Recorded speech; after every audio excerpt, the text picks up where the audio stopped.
Second part departmental যেটা procedure আছে, কিন্তু প্রথমে তো সাসপেন্ডটা করেছেন এবং এই প্রথম সরাসরি সাসপেন্ড হয়েছে, যেটা ইলেকশন কমিশনের আইনে থাকা সত্ত্বেও ইলেকশন কমিশন এতদিন চিফ সেক্রেটারিকে অ্যাডভাইস করছিলেন। এইটা পুরো এসআইআর প্রক্রিয়াতে প্রথম ইলেকশন কমিশন তার পাওয়ার এক্সারসাইজ করেছে। এরপরে ইলেকশন কমিশন চাইলে এফআইআর করতে পারে, এবং যে ইয়ারোরা 7 জন সাসপেন্ড হলেন আমরা জানি খুব বৈধভাবে উপযুক্ত কারণে করেছে। এরা ফেক স্কুল সার্টিফিকেট অ্যাকসেপ্ট করেছেন, এরা প্যান কার্ড অ্যাকসেপ্ট করেছেন, এরা এরা অ্যাকসেপ্ট করেছেন নোটারির কাছে এপিডভিট। ইলেকশন কমিশনের যে 13টি গাইডলাইন আছে তাকে সম্পূর্ণরূপে ভাইলেট করেছেন এরা। মূলত তৃণমূলের কথায়, ডিএম বা ডিইওদের চাপে, আর নন্দিনী চক্রবর্তীর ইশারাতে, আর নন্দিনী চক্রবর্তীকে দিয়ে পুরো র্যাকেটটা চালাচ্ছেন মুখ্যমন্ত্রী মমতা বন্দ্যোপাধ্যায়। এই যে ফর্ম 7 এর যে সমস্ত অভিযোগ আছে এগুলো দ্রুত নিষ্পত্তি করতে বলেছে কমিশন, মানে এটা নিয়ে কি হবে মনে করছেন? না, তার তো পদ্ধতি আছে, আরপি অ্যাক্টে তো বলা আছে। ইলেকশন কমিশন এসআইআর প্রক্রিয়াতে সম্পূর্ণভাবে যা করেছেন তার সমস্ত সিস্টেম বলা আছে। এবারে সিস্টেমের বাইরে বিহার যায়নি, আপনি যাবেন কেন? কোনো রাজ্যে, আমি অনেকবারই বলেছি, ইলেকশন কমিশনের কোনো ফাইল মুখ্যমন্ত্রীর টেবিলে যায় না, ওটা সরাসরি এক্সিকিউট করতে হয় অ্যাডমিনিস্ট্রেশনকে, যার নেতৃত্ব দেন চিফ সেক্রেটারি। এখানে মনোজ পল থেকে নন্দিনী চক্রবর্তী এরা ইলেকশন কমিশন সংক্রান্ত সমস্ত ফাইল মুখ্যমন্ত্রীর কাছে পাঠান এবং মুখ্যমন্ত্রী সরাসরি হস্তক্ষেপ করেন, যেটা ভারতবর্ষের কোনো রাজ্য হয় না, এবং জাতীয় নির্বাচনের সময় প্রধানমন্ত্রীও করেন না, সেটা এই রাজ্যে করা হয়। তাই ইলেকশন কমিশন এই প্রথম টাইট দেওয়ার ব্যবস্থা নিয়েছেন, এবং মুখ্যমন্ত্রী যা করছেন পুরো এসআইআর প্রক্রিয়াতে বাংলাদেশি মুসলিমদের এবং রোহিঙ্গাদের বাঁচানোর জন্য করছেন। এটা বিরাট সংখ্যায় বাদ যাওয়া উচিত। এটা কি বাদ যাবে ফর্ম 7 গুলো? না, বাদ যাবে না যাবে আমরা লক্ষ্য রেখেছি, বাদ না গেলে তো ব্যবস্থা আছে। ডিওর কাছে আবেদন হবে, ডিও আবেদন না শুনলে সিওর কাছে হবে, সিও আবেদন না শুনলে কোর্ট তো খোলা আছে। মমতা ব্যানার্জি একা কোর্টে যেতে পারেন, অন্য কেউ যেতে পারেন না। যে বেকার ভাতা ফর্ম বিলি বাংলার সীমান্ত বরাবর দেখলাম যে বাংলাদেশের বেশিরভাগ জায়গাতেই জামাতটা জয়লাভ করেছে, এবং ভারতে যে অন্যদিকে দেখি বাংলার মালদা, মুর্শিদাবাদ, নদিয়া এই সমস্ত জায়গায় জমি না দেওয়ার জন্য কাঁটাতার খোলা রয়েছে। ফলে জামাতের জয় কি বাংলার আকাশে সিঁদুরে মেঘ, কিংবা জাতীয় নিরাপত্তা নিয়ে এখনো কোনো হেলদোল নেই? এপারের জামাত ওপারের জামাত দুটো মিলে মিশে একাকার হয়ে গেছে, এবং সেই কারণে কাঁটাতারের বেড়ার জমি না দেওয়ার ফলে এপারের জামাত ওপারের জামাতকে জিতিয়েছে, মানে তৃণমূল সঙ্গে এখন হুমায়ুন কবির জুটেছে। আর ওপারের জামাত যে আগামী এপ্রিলের নির্বাচনে তৃণমূলকে সাহায্য করবে বা হুমায়ুন কবিরকে সাহায্য করবে, এটা ঘোষিত অবস্থান এতে।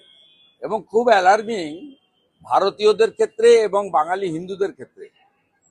কোচবিহারের সিতাই বর্ডার থেকে শুরু করে আপনার ওখানে আপনার চাপাই নবাবগঞ্জ থেকে দিনাজপুর হয়ে আমাদের হিলি পার্শ্ববর্তী রংপুর থেকে শুরু করে একদম পুরো পেট্রোপল বর্ডার পর্যন্ত এলাকাতে প্রায় 90% আসনে জামাতের লোকেরা জিতেছে, যারা নারীর অধিকার স্বীকার করে না, মহিলারা শিক্ষিত হোক, কর্মে যাক স্বীকার করে না, যারা বোরখাতে মহিলাদেরকে ঢেকে রাখতে চায় এবং যারা শরিয়া আইন চালু করতে চায়, সেই লোকেরা জিতেছে।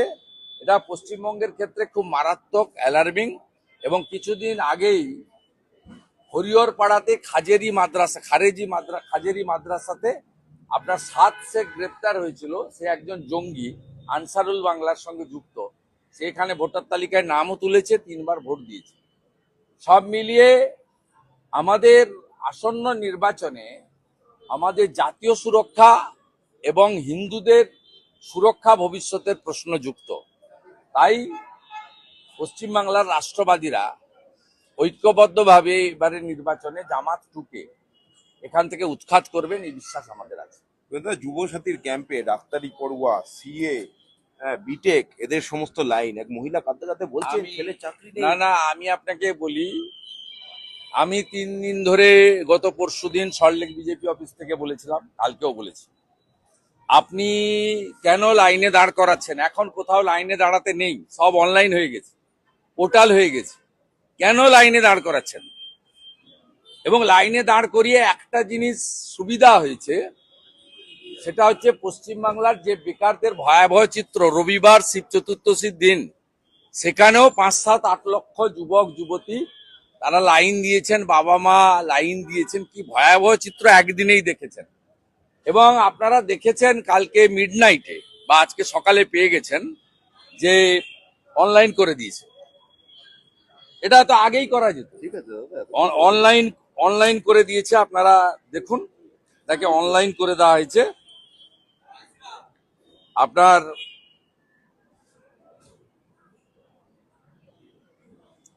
অনলাইন করে দিতে বাধ্য হয়েছে।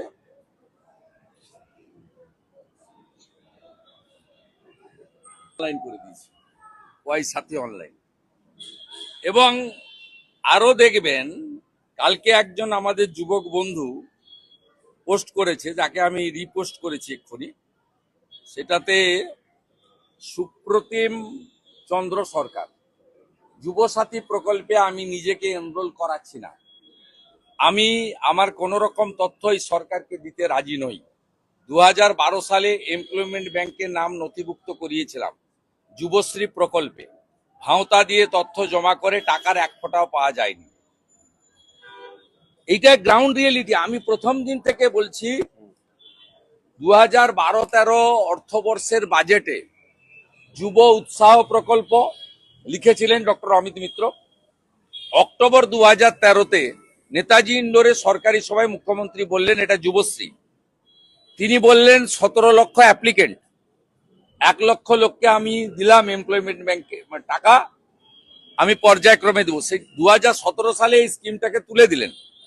17 লক্ষ অ্যাপ্লিকেশনকে কেজি দরে বিচে দিয়েছেন, মানে ওয়েস্ট পেপার হিসেবে বেচে দিয়েছেন 17 লক্ষ যুবক যুবতী। আবার এখানে এই ধান্দাটা চালু করলেন। প্রথমে বাজেট বক্তৃতাতে মাননীয় চন্দ্রিমা ভট্টাচার্য বললেন আগস্ট মাস থেকে আমরা দেব। আমরা বললাম আগস্টের ভোট অন অ্যাকাউন্ট নয়, এই vote on account April May June July. আপনার এখতিয়ারেই নেই, 4 মাস পরে পশ্চিমবঙ্গে যে জিতবে তারা পূর্ণাঙ্গ বাজেট দেবে। তখন শুনে মুখ্যমন্ত্রী দেখলেন এত বড় ভুল হয়েছে, তিনি সাংবাদিক সম্মেলন করলেন, করে বললেন 15 তারিখ থেকে, উনার নক্তসত্য জ্ঞান নেই, হিন্দুদের উৎসব ওনার মাথায় থাকে না, কারণ চতুর্দশীর দিন ছিল। তাই বললেন ঠিক আছে 15 থেকে 26 টুল আর চেয়ার পেতে কালকে করব। ভয়াবহ চিত্র দেখেছেন, চাকরি প্রার্থীদের উপরে পুলিশ ডান্ডা মেরেছে, চাঁচলে কিভাবে করেছে দেখেছেন, এবং গাজলে কিভাবে করেছে দেখেছেন। আলটিমেটলি ফাইনালি আবার অনলাইন করেছে। এটা সম্পূর্ণ ভুয়া। বেকার যুবক যুবতীরা এদের